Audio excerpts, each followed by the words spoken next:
This interview is being brought to you by teststrips.com. That's teststrips with a Z.com. Managing diabetes is your business, making it affordable is theirs. You can turn your extra unused diabetes supplies into cash, up to $50 per box by visiting teststripswithaz.com. All right, Mike Heck here, and this has been one heck of a ride, ladies and gentlemen, because I have been driving home from Cape Cod. I tried to record this conversation on the phone. I couldn't do it. So I am at the Burger King in Plainville, Massachusetts, so I could get some Wi-Fi, and we're doing this via the magic of Skype with Alex Hernandez. And the reason we're doing this is because everyone's been reaching out to me saying, when are you going to talk to Alex Hernandez? When are you going to talk to Alex Hernandez? Well, that time is right now. So if the audio is a little choppy, it's not what you would expect from me. You just got the backstory. So, Alex, how are you, man? Hey, I'm doing all right given everything, man. How are you? I'm doing pretty well. So you're back home. Obviously, UFC Brooklyn was over the weekend. We'll talk about the fight in just a minute. But, you know, overall, outside of the experience in the octagon and what happened in that fight with Donald Cerrone, what was your time in Brooklyn like? Did you enjoy the time out there heading into that fight? Yeah, heading into the fight, it was great, man.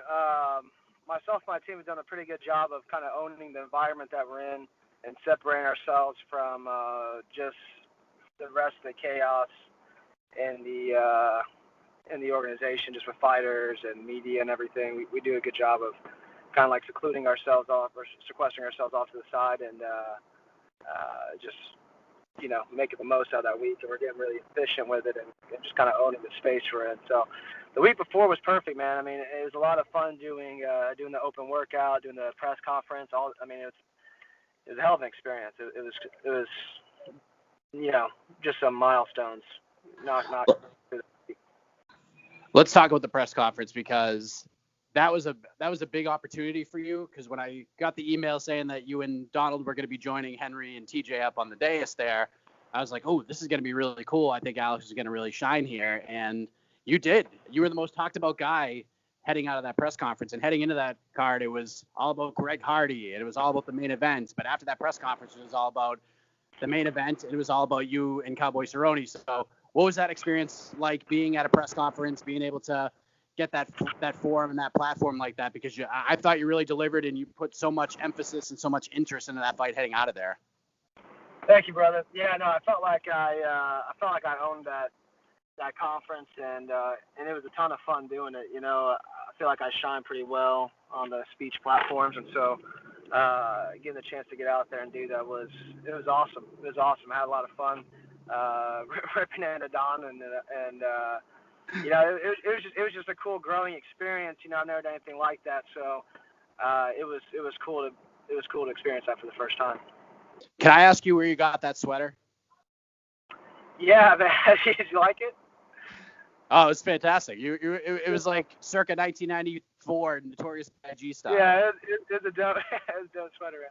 I got it from a local shop in San Antonio called True North SA. Gets a bunch of gear from around the world, a lot out of New York and a lot about LA, and like Supreme type brands and things like that, and just shit you can't really find online. They go themselves to pick up these clothes and everything.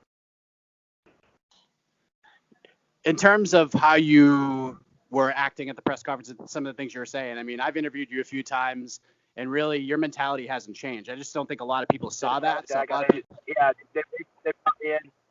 Yeah, they brought me in. There was a lot of, you know, they got some cool gear and they decked me out, so it was cool. Yeah, I lost you for a second there, but no, it was a fantastic sweater. In terms of the press conference itself, I mean, you're obviously a student of the game. You're very intelligent. You're very well spoken, and you bring something really special into the game, not just with your physical tools, but your mental tools as well. And obviously, we've seen in the past Donald Cerrone, when guys are trash talking and making things a little more of a rivalry, he gets a little bit rattled. He gets a little bit frustrated. Was that part of your process heading in to that press conference, to try to get in his head and kind of rile him up a little bit heading into that fight, because you know what he's been like in the past? Yeah, for sure. You know, I kind of, I'm ultra confident, and I'm going to go in there with my head high and delivering the shit no matter who's really sitting across from me. Just somebody's going to be on that recipient end. And knowing that Don doesn't handle it well made me want to go in harder.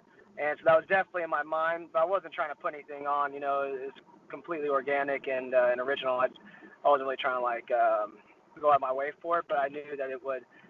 It was definitely part of the plan, and thinking that he doesn't do too well when faced with verbal adversity before the fight. But I mean, fuck me, he did. He did. He handled it real well. He got real upset Thursday, and you could tell it got to him. It got to him big time. And then on Friday, going into the weigh-ins, I think that he probably had like a look in the mirror and recomposed himself really well. Because I felt like I was already under him on Friday, but I think what he was doing was just doing a good job of just trying to like remember to relax. And so Friday at the weigh-ins, he wasn't as stirred up as he was Thursday. He was just kind of like we were going, but he was conceding to me. It was like he just conceded to it. And in my mind, I saw that as weakness, but I think for him, he was trying to relax and not let anything try to just push me out of his mind and not let me get under his skin. So I think he probably did a good job of recomposing himself by Saturday. And like you said, in the past he's stiffened up or kind of broken. He came in with good fighting intentions, and you can see an evolution of his mind for sure. He's not really the same person I used to be like that. So that's good on him. Yeah, I would agree with that. Obviously, being a father myself, I understand what that's like to become a father and the kind of motivation that provides. But one of the things Cowboy said on Saturday when talking to different members of the media after the fight was he doesn't know how he's going to perform. He doesn't know how he's going to feel until he actually walks. Like, he'll know when he walks to the cage what kind of a night it's going to be. He'll know whether he's off or whether it's going to be a good night for him. And he said when he walked to that cage, he felt like it didn't matter if it was you or Connor or Khabib, didn't matter who it was. He felt that good and he felt that confident. So when you walked to the cage, did you have that same confidence? Were you feeling like that was going to be your night? Yeah, I mean, I'm still blown away that it wasn't. I went into that fight supremely confident. Like I said, I mean, I'm not just talking shit to hear my own voice. I mean everything I'm saying. And for me, I walked into that fight feeling Godson and knowing I was going to put him out. I made the immature, just unexperienced assumption that he was going to get on the fork for me and lay down the dinner plate, and so I planned on going out there and just executing him, and I felt great. I was moving hard, but yeah, I pressed to my detriment, and so no, I went in there feeling real good, and I saw that I had him shook, and I was controlling that whole first round, and I just needed to slow down and be patient. And I think where I felt like I had him, and I could see it in his eyes a bit, but not like old Cerrone, where he kind of really, you could see it from a crowd standpoint, even in his old fights, where it's like, oh, this dude just fell out of it. He didn't have that one time in this fight, and so that was impressive. It was impressive looking back and seeing the maturity in his game. But there was definitely I had my time, and I overpressed to my detriment where I should have been patient and let it keep unfolding in my favor. And he did a great job of being patient, and then he started to exploit my pressure. So yeah, I mean, I think it was pretty clear that we both felt good by the way that he was able to compose himself, and then by the way that I entered that fight, I was definitely feeling myself. I planned on killing him. I got in my head a little bit too much about having to break him again instead of being patient. So I fucking learned everything out of this fight. It's just a matter of putting it into action now. Have you gone back and watched the fight since it happened? I've watched it about 7 times. Yeah.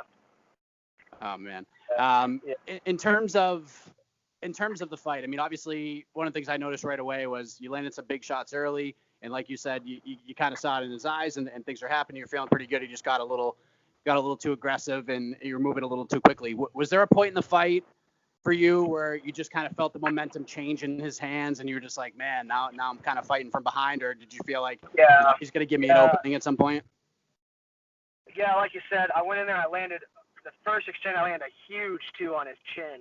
And he did a great job of kind of rolled with it a little bit, like a stocky roll, but he immediately started firing back. And I could see him moving back, and I landed some more. I landed another uppercut on his chin, and then there's some big knees. And all these shots, I was thinking, again, this kind of amateur not amateur, but just rookie mindset of kind of like bought too much into the lull or the allure of seeing him diminished, and again having supreme confidence in myself. I was just thinking, I'm going to go out there, I'm going to hit this guy, and he's going to fold for me, and he wasn't folding. And so I was like, and it made me start acting impulsively and reaching for shots that weren't there. And I felt the shift happen. Like I said, I felt like I was controlling it. I should have just been patient.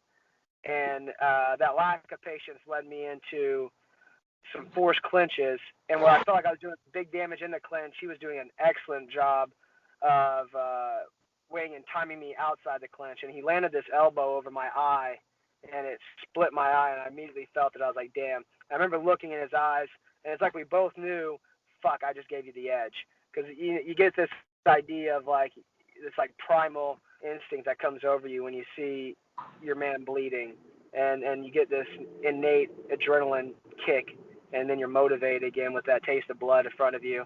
And I knew the second I started leaking there, and it was a solid shot too, that it was like, fuck, he just got the edge, and now I got to get it back. And that's just, I just started taking again shots that I should have been patient because they would have been there, but in my mind I felt like I needed to take them, and I was just opening myself up to counters. When I was fighting smarter on the outside and moving in the beginning, I was owning the counters and owning the pace, but I started acting impulsively and started getting clipped.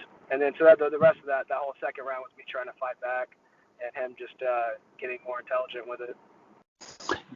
Once the fight was over, I know Donald was doing a bunch of interviews. He was doing the media scrum and all that stuff. Did you get a chance to talk to him after the fight in the back at all? No, New York's pretty serious, man. Like, he got pulled out, and immediately doctors were looking at me, and they pulled me over to the side to have more doctors look at me, and then they put me on a little ER truck to go to the ER, and I was like, I didn't even really want to do that. I was like, I'm fine. Just I need that stitches over that elbow though, so that was good. But I was just like, I don't really give a shit to go to the ER.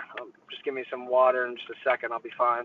But New York doesn't really play games with that, so I didn't even get I just got pulled off. I was pissed off. I didn't get to stand there. I was missing when he was getting his hand raised. I wanted to not look like I was, like dead or something. No, they just kind of pulled me off, and it's like the doctors just detained me and then sent me in whatever direction they wanted to. So, no, I didn't get to catch up at all after. Just wasted a bunch of time in the hospital, and then it was like, okay, I got to go. Got to get out of here. What's interesting from like a media perspective about this fight is, a lot of people watched our interview, and it was getting views, and people were commenting on it because, there's this big MMA fan love for Donald Cerrone and everything he's accomplished in the game. So people were chiming in saying like, oh, this guy's dreaming, go Cowboy and stuff like that. But after the fight was over, I mean, the comments that were coming in were unbelievable. You essentially became public enemy number one on Saturday night after losing that fight, and people were throwing shots over Twitter at you. It was unbelievable. Have you seen any of that stuff? Does that stuff do you even pay attention to any of that? Garbage being thrown your way, because I think it's kind of ridiculous. You're a young guy, you got an opportunity, you shot your shot, it didn't go your way. Where's the respect there? Yeah, it's fueled by ignorance. There's a bunch of people who have never come close to accomplishing anything like this or ever been on any kind of a platform to speak or act on. But I'll catch glimpses of it, but I don't know. I try not to look at that shit, man. you don't want to dwell in that cesspool of fucking mediocrity and just shit talking, so I try to avoid that, and I'll come back. It's not, everybody's got their ups and downs, and it's just kind of like the wave of social or just general public input sways, back and forth, and they always just go for the end picture. So I know I'll be right in the eye when it's all said and done. It's just, we're just at a lull right now, so it just is what it is. But like you said, I wouldn't change anything, and people would, some fucking idiots tell me before people I know, like, oh, well, maybe if would you approach things more humbly? And I'm like, there's one thing you didn't teach me was to fucking lose confidence in myself. I want to do a single thing differently. This is a fight. This is war. From the second we see each other, it's an altercation after another. And I'm not going to change anything I said or anything about my approach. It was perfect.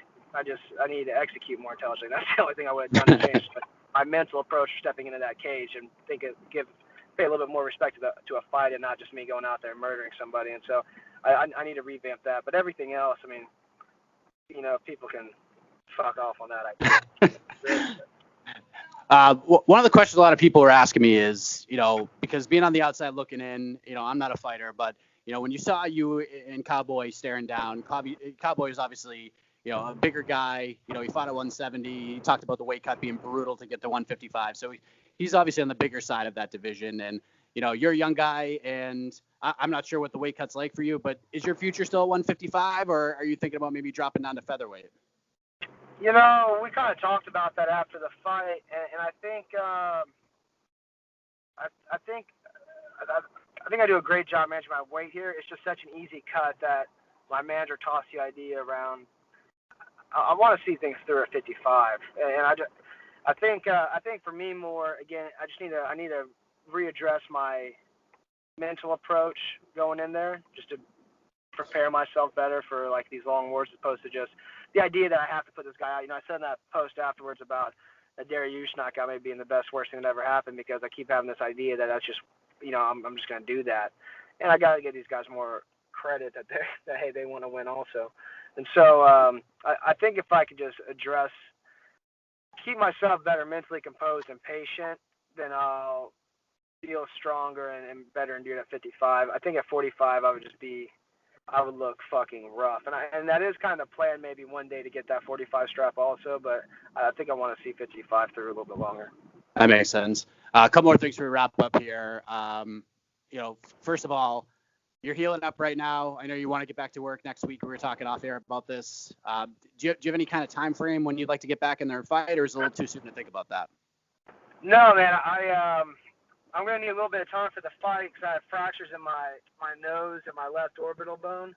And so that needs to heal. So I hadn't been able to run around. I was doing stuff in the hotel in New York, just kind of like trying to get moving. But I don't want my face bouncing around just so I can heal and nothing fucking droops or drops, you know? So I'm going to give that. I'm just going to be real precautious about activity over the next probably another week. And then I plan on getting in like triathlete shape. Because I feel like my technique, my strength, my mobility are through the roof, but I need my conditioning to push further in tough times. And so that's what I'm going to step up and probably not get punched in the face for a couple months in the meantime. So I was thinking summertime would probably be the time I come back in, and I'm excited. I'm just excited to get back in the gym and get going. I'm extremely motivated. It seems like you've learned a lot from this. You're not taking it for granted. It's a learning experience and all that stuff. So the last thing I'm going to ask you is, you know, what do you want to say to people in the division who may be doubting you now? We kind of addressed the fans and everything like that who have already counted you out after that fight. What do you want to say to those people? They'll see in due time. I don't have to explain anything to them or say anything else.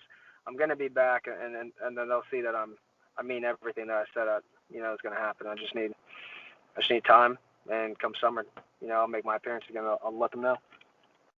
All right, Alex, I appreciate that. I appreciate all this. I know a lot of people have been reaching out saying, when are you going to talk to Alex? But I know it's hard to reach out. I don't really talk to fighters that often after a loss. You know, I'll reach out to management. I usually get the same answer. I'll give it some time.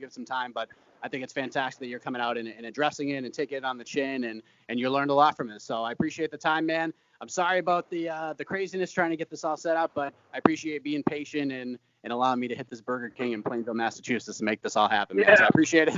Thank you very much, man. Appreciate you going out of your way. Thanks, man.